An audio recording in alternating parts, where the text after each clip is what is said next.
Greetings from the North Carolina Continental Line. My name is Private Henry Medlin.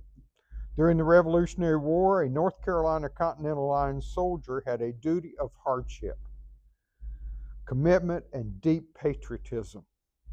I volunteered to serve full-time in the Continental Army for multiple years. Here's a look at what my life was typically like. The blustery winds of spring in North Carolina brings a promise of renewal for me, but it also marked the beginning of a commitment to something greater than myself. As I stand in the recruiting office of my hometown, I feel the electric atmosphere of camaraderie. My heart swells with pride and determination as I ink my name to the promise of defense, liberty, and perhaps the chance to shape history. Like many of my comrades, I enlisted not out of a sense of duty, but out of a deep-rooted passion for the fledgling nation. The allure of land and freedom dances in the air, though I know too well that such promises may be fleeting. Our training, under the guidance of seasoned officers and expert foreign advisors, prepares us fundamentally, utilizing wooden weapons, rigorous drill routines, while building our spirits and shaping us into soldiers. When I first donned the blue coat with red facing, I felt like an emblem of hope. Yet, as the days turn into weeks, the reality of our uniform sets in.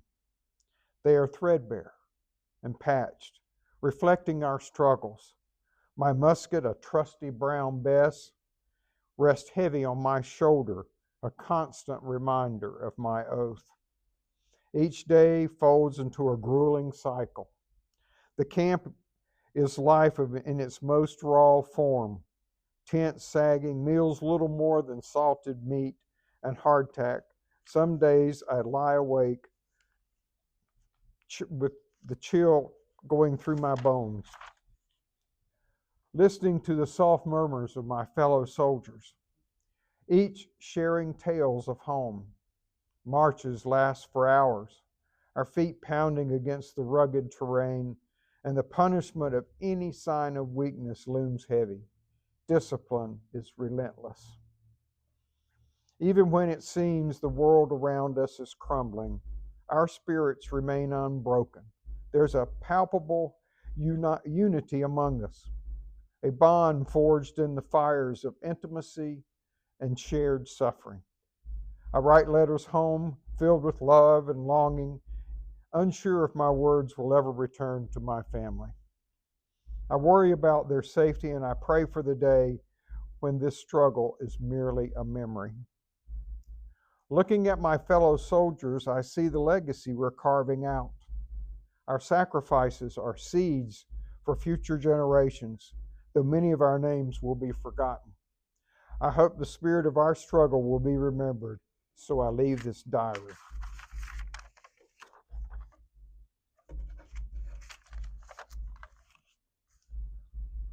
I will never forget the day I took the oath in 1776.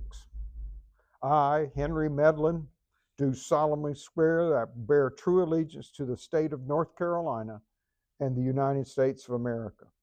I will support and defend our liberty and independence against all enemies, foreign and domestic. I renounce all loyalty to King George III and the British Crown.